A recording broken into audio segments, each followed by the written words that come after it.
Hey, it's the holiday season. We're approaching the end of the year, and I wanted to celebrate by bringing the top 10 episodes back to the front for everyone to see. So, continuing our countdown today, we were at number 9 with episode number 250, which we released in March of this year with Vish Muni and Jaynish Patel. So, enjoy episode number 9, and we'll see you again tomorrow with the next episode in our countdown. Welcome to the Diary of an Apartment Investor podcast. I'm your host, Brian Briscoe, and I'm very excited for today's show. It's one of our Ask the Expert episodes, and we've got two great people on the line with us today. We got Vish Muni and Jaynish Patel. Vish, you're our experienced investor today, so you're up first. Welcome to the show. Thank you, Brian.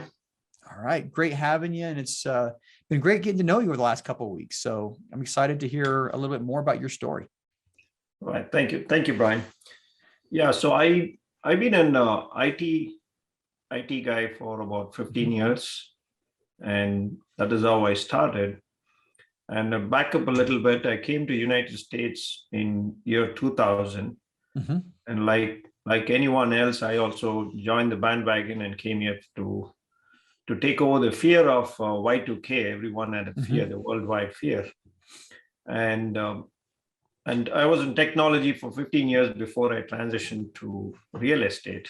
And what excited and forced me to transition to real estate is, while I was in technology, I always had a passion for real estate, and I always used to visit open houses on the weekends. And I didn't know what to do with these open houses, but I just followed a lot of people, just walk in, walk out, not knowing what I was getting out of it. And until I got married in 2005, and to my wife who's from Texas. And when we moved to Texas, we were renting an apartment. And before we rented an apartment, we used to go look at houses for rent. And we came across this thing called a duplex. That concept was new to me. And we thought, wow, this is fantastic. You rent one side of the house. It looks like you're living in a house. There's nobody stacked up above you or next to you or behind you. And it gives you the feeling that you're living in a house. And it's a duplex. So my wife and me decided, well, this is a great investment. It's going to be if you live on one side and the other side, you rent it out. And that is how it all started in 2009. So we decided to form an LLC called Duplexaholics, and with the objective of buying one duplex a year for 10 years. It sounds pretty simple and straightforward. One duplex a year for 10 years, no big deal. And we did year 1, 1 duplex, year 2, 2 duplex, year 3, 2 duplex, 3 duplex, the third one. And then sort of everything got diluted. So we went and bought a 4-plex. And then we bought a few single family homes. And then the financial institutions came back and told time out because you've been buying too many properties. I'm sorry, we can't give you any more money. And all the creative financing options also ran out. And fast forward after 10 years, in 2018, I looked at when I was filing taxes, are we really making money? We've been investing in all these properties. But little did I realize, I've been working hard. I thought I could probably retire with all that and live the lifestyle, what you see on the internet. Everybody talks about the lifestyle, flying the jets and whatnot, and it works. And I was nowhere close to that. And that's when I had to do an assessment of what I was doing right or wrong. And that is what perked my curiosity. Then I decided, well, what I was doing, nothing wrong with investing in single family homes, but there is no benefits in terms of taxes, in terms of economies of scale, and in terms of using other people's money, other people's platforms. There's nothing. It was just me. Whatever I did was right. I'm not answerable to anybody. And it was just a solopreneur, not an entrepreneur. I mean, it was an entrepreneur, but it was more like a solopreneur. I just need to do it by myself. I mean, I'm not utilizing other people's skills, other people's experience, money, nothing. So that is when I started networking and reading a lot of books and educating myself. So lesson number 1 what I learned is I had to stop everything what I was doing Mhm. and switch to something called multifamily. Yeah. And that is how it all started. That was in 2019. I started networking with in Austin, and I did meet a lot of fantastic people with whom I still stay in touch with. They sort of become more like my mentors. Yep. And I read a lot of books, and I came across this one book which was written by our ex-president Donald Trump and Mm. Dave Lindahl. And that is how I read that book, and I read more books. I read more books, Mhm. and that was an eye opener for me. Yeah. And that is when I decided I should be investing in apartment complexes. Yeah. Because Which Trump? I just recently read a book by Donald Trump. Which one did you read? I have multiple books. I read this Commercial Investing 101 with Dave Okay. Lindahl. All right. Yeah, that's not the one I read. I read one that he published, it was probably good 20, 25 years ago, but right. very, very insightful. I mean, love him or hate him as a president. I mean, he's done a lot of great things, Right. real estate, and made a lot of money. So Yeah. a lot of lessons learned, but so something that interesting. You started in 2009. A duplex a year. In 2007, I made the goal of a single family a year for the next 10 years. And it was on the third one where the banks told me that I couldn't take any more loans out. I mean, that was 2009 after the market crashed. But year one, year two, great. Year three, banks were like, nope. Right. But very, very similar. I wish I had discovered duplexes, early on, because I think the lending would have been a little more favorable towards me. Right. But so 2019, you transitioned to multifamily, start going to meetups. How did you get into, actually, investing in multifamily actively on the GP side? Well, I joined RE Mentor. I joined the mastermind group. So when I did the transition, there are a couple of things which I learned from investing in single family homes. And I decided not to repeat the same mistake. That is number one. While I was investing in single family homes, I didn't belong to any mastermind group. Networking was not required. So whatever research I did, whatever I invested was the best. And I did not have any mentor. And I didn't read too many books. So going forward, I decided I'm not going to do any of these things. First thing I joined is the mastermind groups. And the next is I got a mentor. And I started associating myself with people who are already investing in multifamily, which I did not do when I was doing single family. And I joined Dave Lindahl's group, and I got a mentor out there. Yep. And I did everything and what they told me. But prior to that, I had invested in 3 different syndications as an LP while I was networking in before I joined any of these groups, because I got so excited about this multifamily. Yeah. I thought, wow, 50 units, 100 units for 50K, you can go in as an LP. And I thought, I'm not going to waste any more time. Let me jump into this. Yeah. So that is how I started as an LP with 3 deals even before I joined any mastermind group. And once I joined this mastermind group, whatever I learned there was, some of it was new and some of it was I was doing all the time, because the one thing they told me is to network all the time, which was nothing new, because I love networking. I like meeting new people. I like to add value to every network, because it's networking for the sake of networking. It doesn't excite me. No. Yeah. And I mean, networking for the sake of networking. One thing that has made me scratch my head a lot is when people share on, social media a picture of a Zoom screen with 80 people on there and say, your net worth is your net worth, or your network is your net worth. It doesn't work that way, but I agree that statement's true. Your network is your net worth, or vice versa. But it takes a little more than just going to networking events to make that work. Yeah, it's quality over quantity, because absolutely. I know so many people who you wouldn't find them on any social media, but they're the best mentors you can have, because because they have a network of 5 people or 10 people, and that's all you need. You don't need to you don't need to have 5,000 people in your contacts, because you don't have any quality or time with every 5,000 people. Yeah. Right. I had somebody ask me this once about a year ago. She said, I see a lot of newer syndicators post on social media. I never see the people who've been syndicating for 5 to 10 years posting on social media, and I thought about it for a little bit, and the answer came clear as day.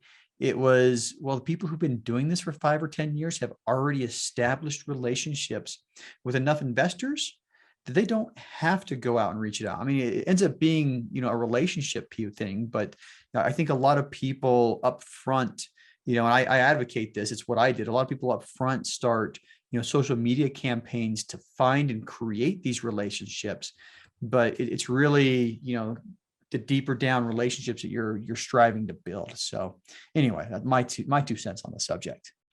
Well, you're right, Brian, because you don't find those experienced indicators making so much noise on any platforms, for that matter. Because if you don't belong to their inner circle, you might be a neighbor, you still wouldn't know he's doing all that business, because they maintain a very low profile. So they're extremely focused, and they have so much clarity. I wish I had that clarity even 5 years back. So they're so focused, because that's one of the things what got me started is I stopped doing everything. I was doing so many things before I got into multifamily. I thought being so busy is the best thing, is a cool thing to do. But then I realized you're chasing so many rabbits, he's not going to catch you in one. Yeah. I love that. I'm sure this is a well-known statement, but I first heard it from the guy who set the world record for a marathon. And people asked him about, his success, and he's like, the only thing I care about is the marathon, and what he said in Africa, if you chase 2 rabbits, you go hungry, There you go. And it's just like you chase 1 rabbit and you're going to have food, and that was his statement. And it's one of those that just had a very profound, impact on me, that I thought, I need to, I need to boil things down to just one big goal that I'm pursuing at once. I can be working in a lot of different areas, but one big rabbit that I'm chasing. So I like it. But, that's good.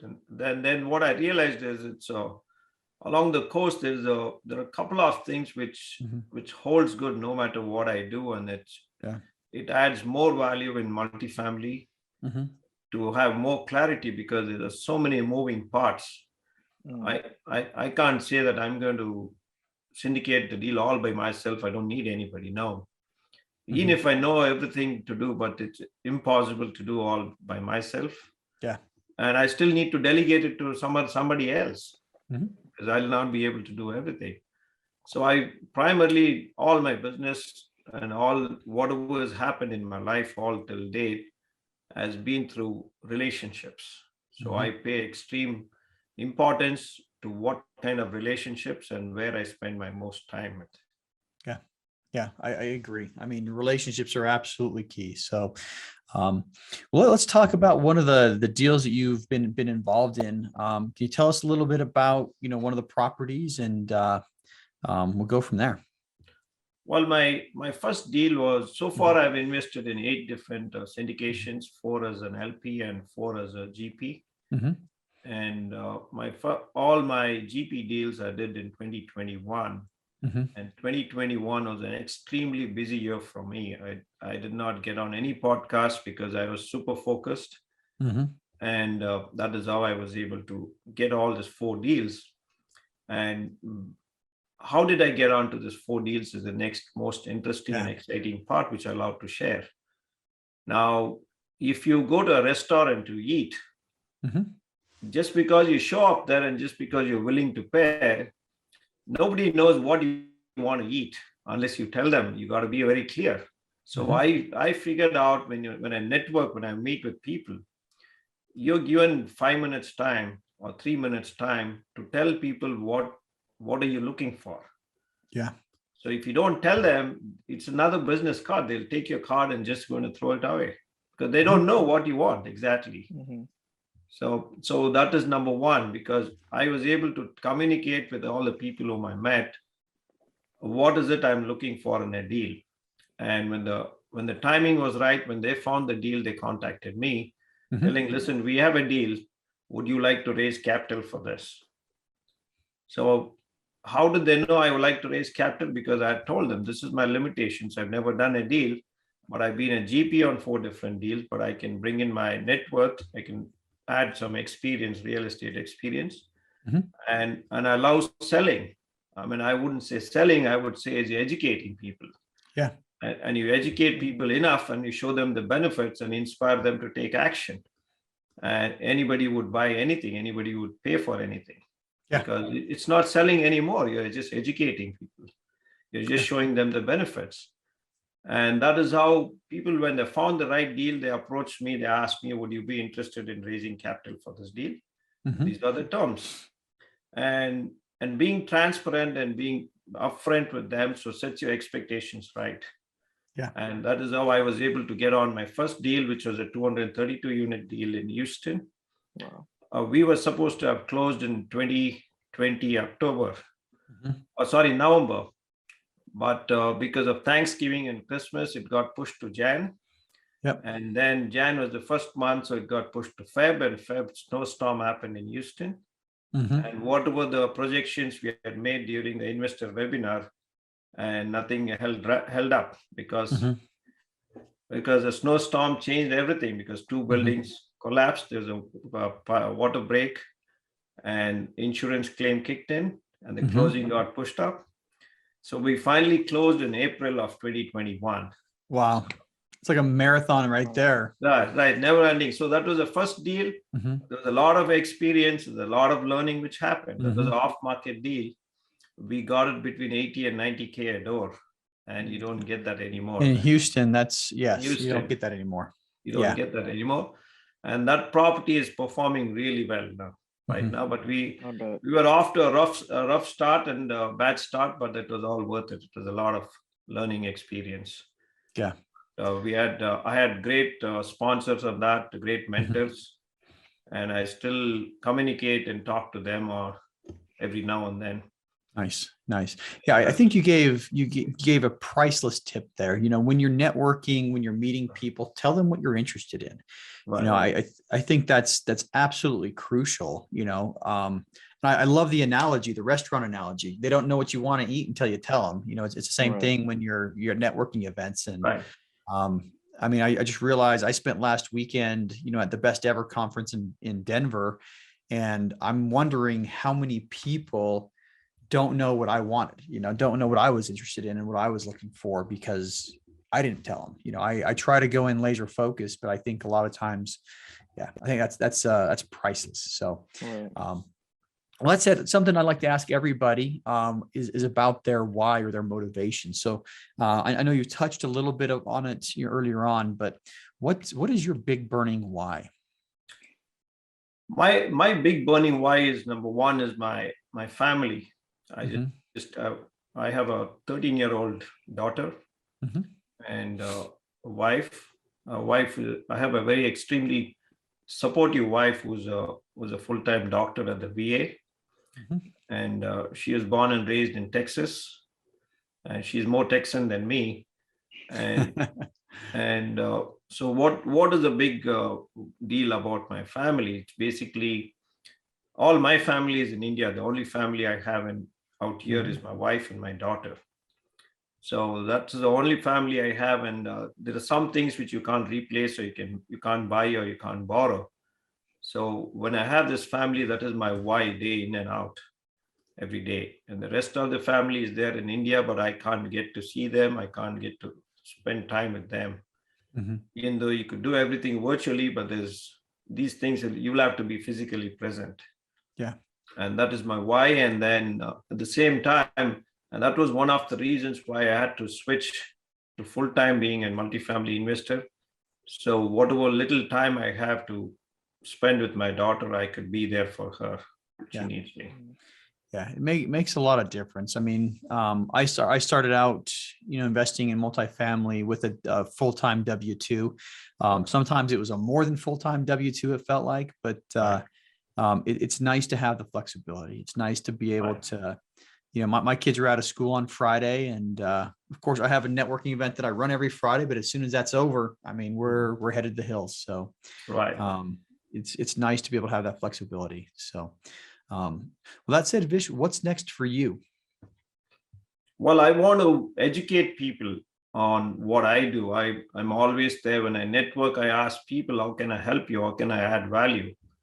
Because people ask, so what can you, how can you add value? So I tell people, listen, I spent 10 years doing Mhm, single family.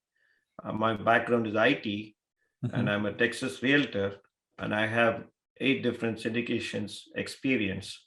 Yep. So I can share that experience with you. I mean, I'm not losing anything by sharing my experience. I'm just inspiring people, educating people, and so that way they can decide what is right, what is wrong for them, Yeah. because they don't need to spend another 10 years learning that.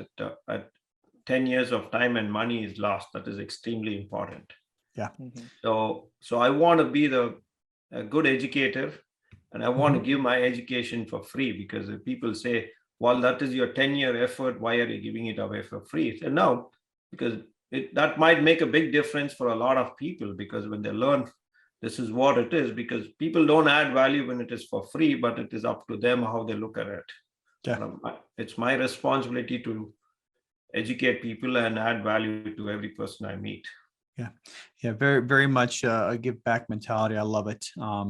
Yeah, I've learned a lot that what you give, comes back, 5, 7, 10-fold. It's, Hmm. call it whatever you want. I think a lot of different religions have, different ways of explaining it, but Right. I think it's a universal law. You Right. give, the more you give, the more you're going to end up receiving. So, Right. well, that said, let's shift gears here and bring Jaynish on, or put him in the hot seat. He's been on for the whole call, but Right. there we go. Shifting hot seats today. Jaynish, welcome to the show. Thank you for having me. I appreciate you guys letting me come by. Yeah, absolutely. So real quick, tell us a little bit about yourself. Sure. So I'm 21 years old right now. I got back, I got excited and introduced into multifamily when I was a senior in high school. So I was Hmm. 18 at the time. Hmm. And so at that point in my life, I was deciding where I was going to go to school. Hmm. And I really had two choices, and I was either going to go in the medical route or I was going to go into finance. Hmm. Um, the reason why I wanted to go to the medical route was because I saw myself building wealth for my family.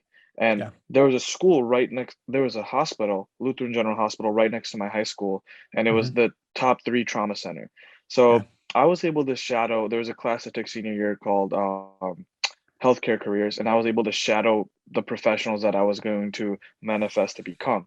And Hmm. right then and there, I knew this was not for me.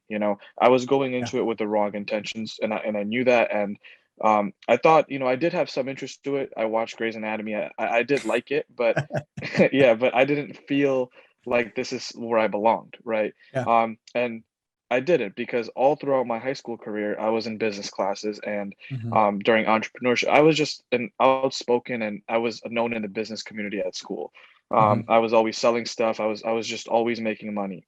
Um, so senior year, I decided, okay, I'm going to pursue finance. And then the reason for that is because I came across Grant Cardone, as you Hmm. mentioned, the flying jets and things. Yeah. Right, right. So 18 years old, I'm still in a bubble. That's what I like to call it, where Hmm. you believe you can do anything, but you haven't hit reality. And as soon as you step into the real world, that freshman year is when reality hits, and you're like, okay, whatever my goals are, it's time to actually pursue them. And like you mentioned, the focus, right? Hmm. So most of my friends that are in school are using that as an excuse, I would say. Like, I'm Yeah. in school, so I don't have to do these things. Like, that's my priority. When in Hmm. reality, the system of school is not really focusing on any niche or anything that you're doing specifically, unless you're an engineer, doctor, things of that Yeah. nature.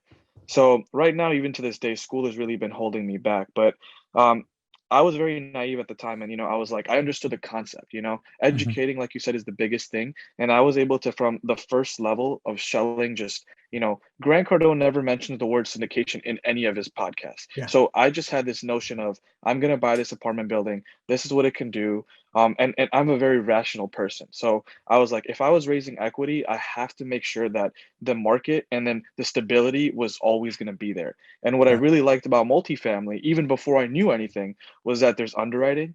Yeah. The bank underwrites it, there's property management, and the sponsor's going to underwrite it. So that gave me so much confidence. And if I can find the right property, and if it checks all those boxes, I was going to be successful. Yeah. So freshman year of college, I'm kind of nibbling in, and I'm still listening to Grant Cardone, and most of my education is through his book and just through his podcast.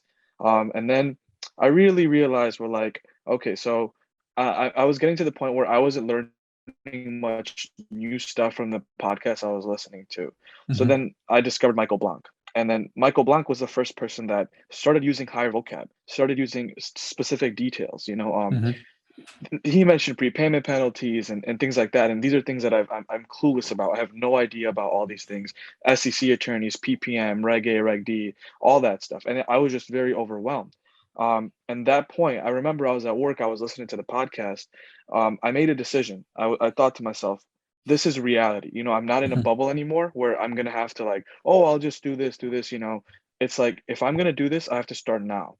So that day, I remember the day vividly. I made the decision like, okay, I'm going to figure out everything about this multifamily syndication. So I looked Mhm. at everything of the process as an opportunity for me to grow. I would watch multiple podcasts, like just what due diligence is. I'd find every single podcast on YouTube and soak up all the game. And every Yeah. video would teach me something different.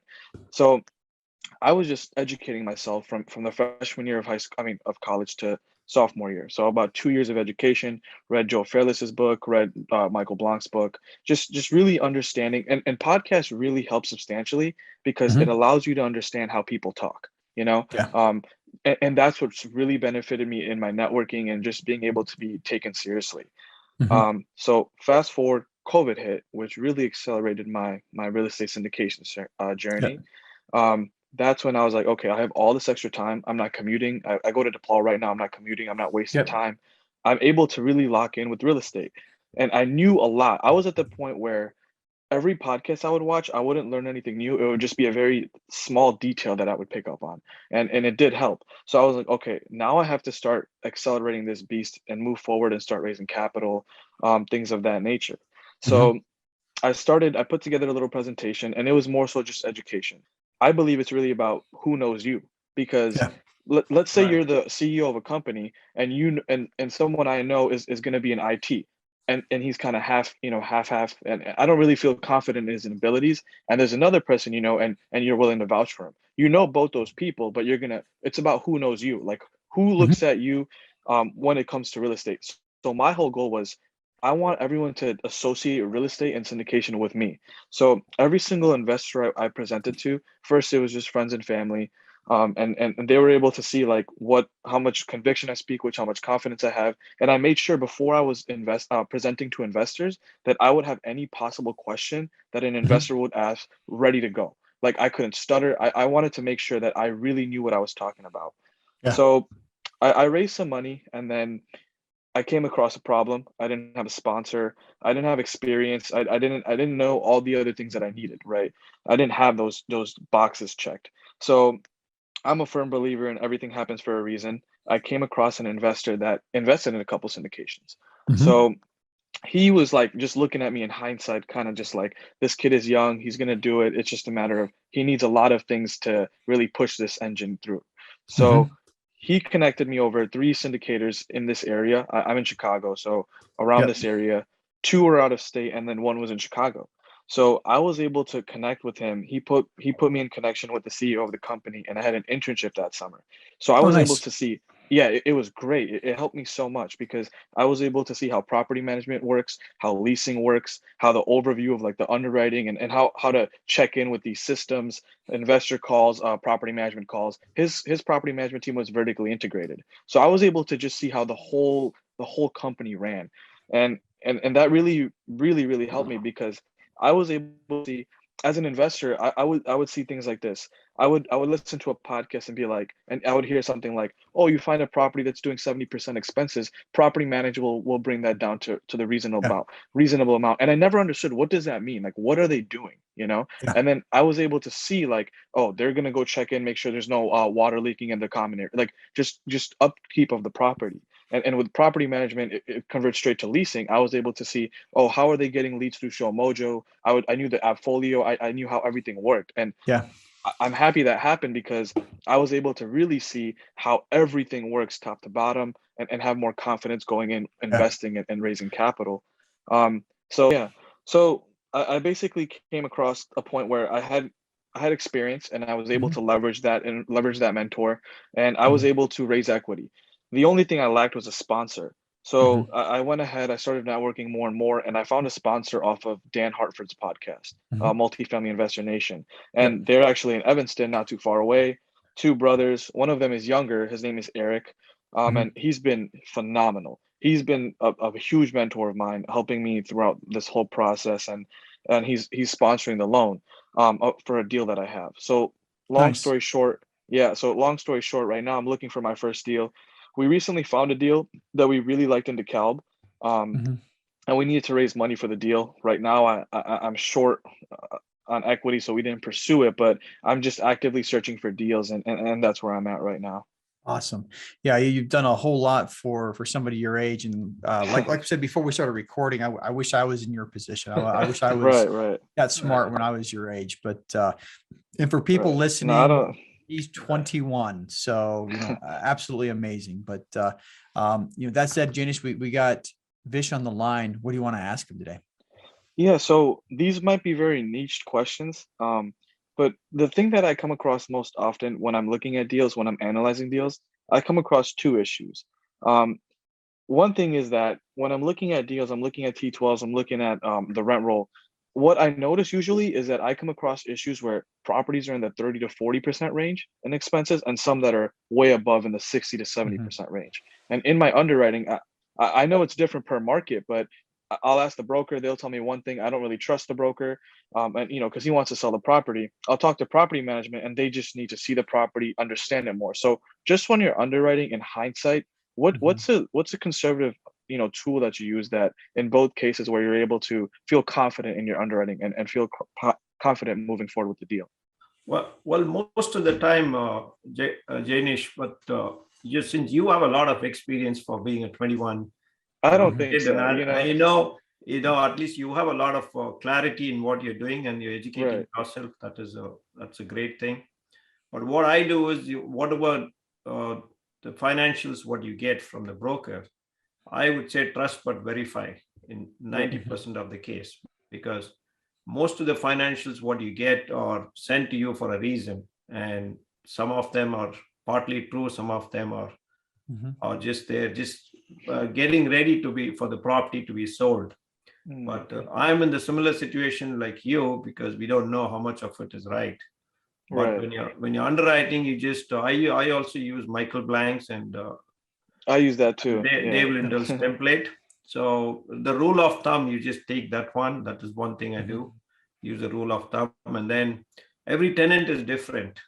You would see unit A and B side by side. Unit B could be the tenant might be a little bit, may not be too worried about how to take care of things, might be running it down. So unit A might be the best tenant. You may not have any issues with the property.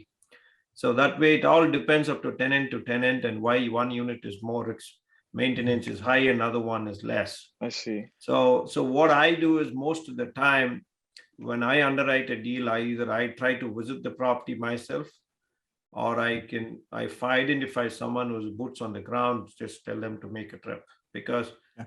once they do that, you will find so much of variation in the numbers, what you're looking, and what they find by visiting the property. Yeah. And Got it. No, that makes a lot of sense. yeah, I think what lenders use when they're underwriting is they'll use a T3 for income, because that's a Mm, more accurate snapshot of what future income is going to be. But they'll go back 1 to 2 years on expenses. And Vish made a key point. If a group knows that they're going to sell a property, a lot of times they're only providing T12s to the potential buyers. They will try to run it lean during that last year, so they'll do a lot of put a lot of capital expense, capital dollars into it. And, if they have like a 2-year renovation period and they want to sell at the end of year 3, they'll try to make that 3rd year really, really lean. And so sometimes when you see these properties that have a 30% expense ratio, they're probably running it super lean so they can sell it at the end of the year. So always take that with a grain of salt. And, if you can get 2 years worth of financials, get 2 years worth of financials. It's a seller's market right now, so you're not likely to get 2 years of financials for underwriting before a contract, but make sure you're getting, 2 to 3 years worth of financials if you get the contract and you're going into due diligence so you can verify.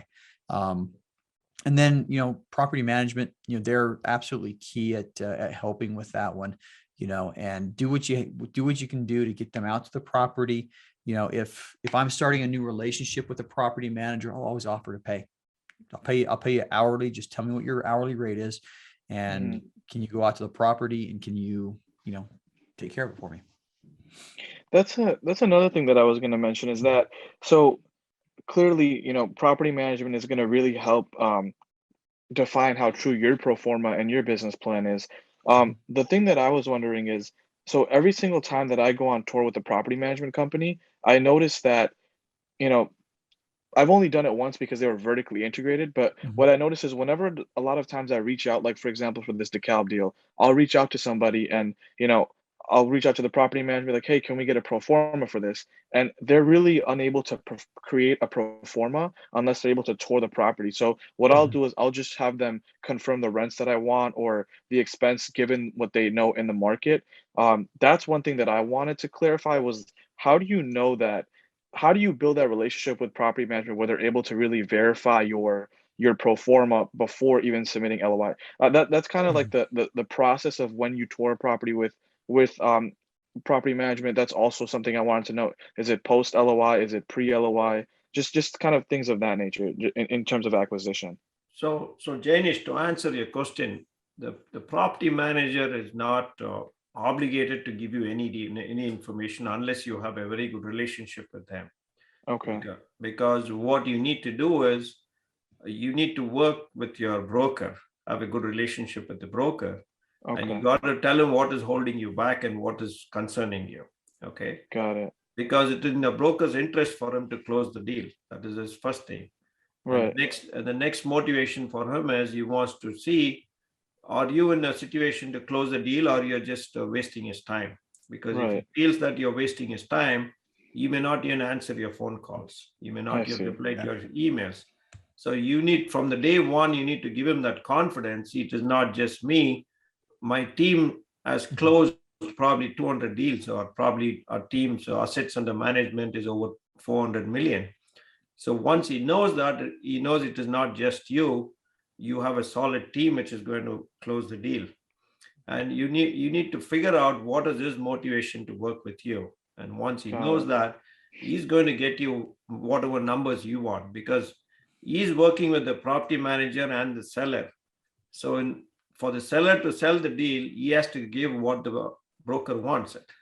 So he'll be able to get you those numbers. But the property managers directly, they don't know who you are, and they really don't know why they should give you also. Right. So one thing that I would say for this current deal that we're looking at, the property was owner managed, right? So they didn't have up-to-date financials. She never even kept a T12, right? So when I would ask the broker for the T12 or taxes and things like that, he would provide me with updated taxes. But with PM, that's kind of where I get tricked, because it's sure he wants, like, what if I want him to confirm rent numbers? He might confirm them for the his incentive of wanting to close the deal.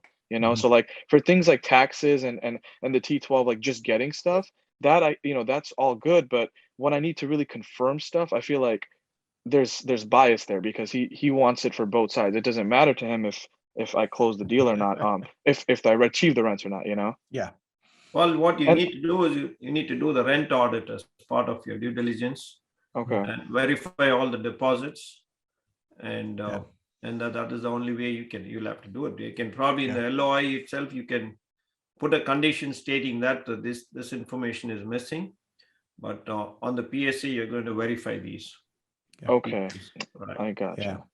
And I mean, I think you're looking at the smaller properties, the type of properties that, Vish probably owned on his build up. But, if you're looking at the smaller properties, you're going to have some owners that are not very sophisticated.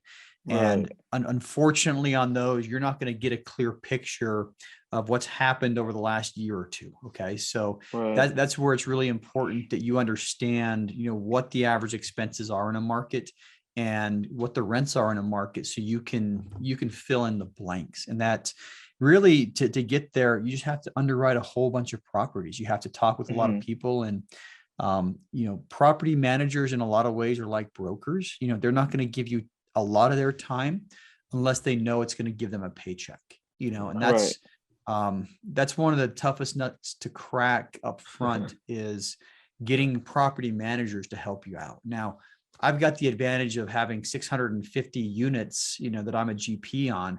And so when I call a property manager, they're more likely to give me the time that I want if it's a new property manager in a new market. But when I was brand new, like I said, I would offer to pay, property managers, and I still had a hard time getting property management companies to do, a pro forma for me. But the more experience you have, and I love what Vish said, you go through the broker, and the broker can you leverage their relationships. That's something that I didn't think about when I was, coming through the trenches. But I think what I've realized is that there are two people who are critical to the syndication.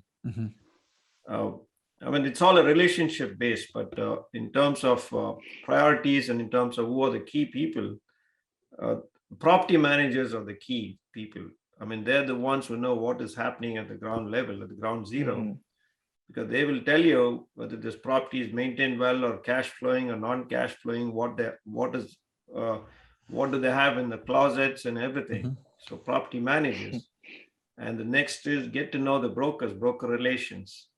And 3 is the lender. So you have a strong relationships with these 3 people, and you will be shocked to see how many deals they can bring you off market.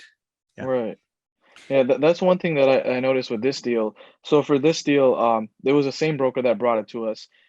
Previously, we found a deal and they were asking way too much, even with seller financing. Like it just didn't make sense. It didn't meet debt coverage, and they were looking for a little too much. So we redirected and we found this deal, and everything was looking really good. It's just there wasn't equity, and also with PM.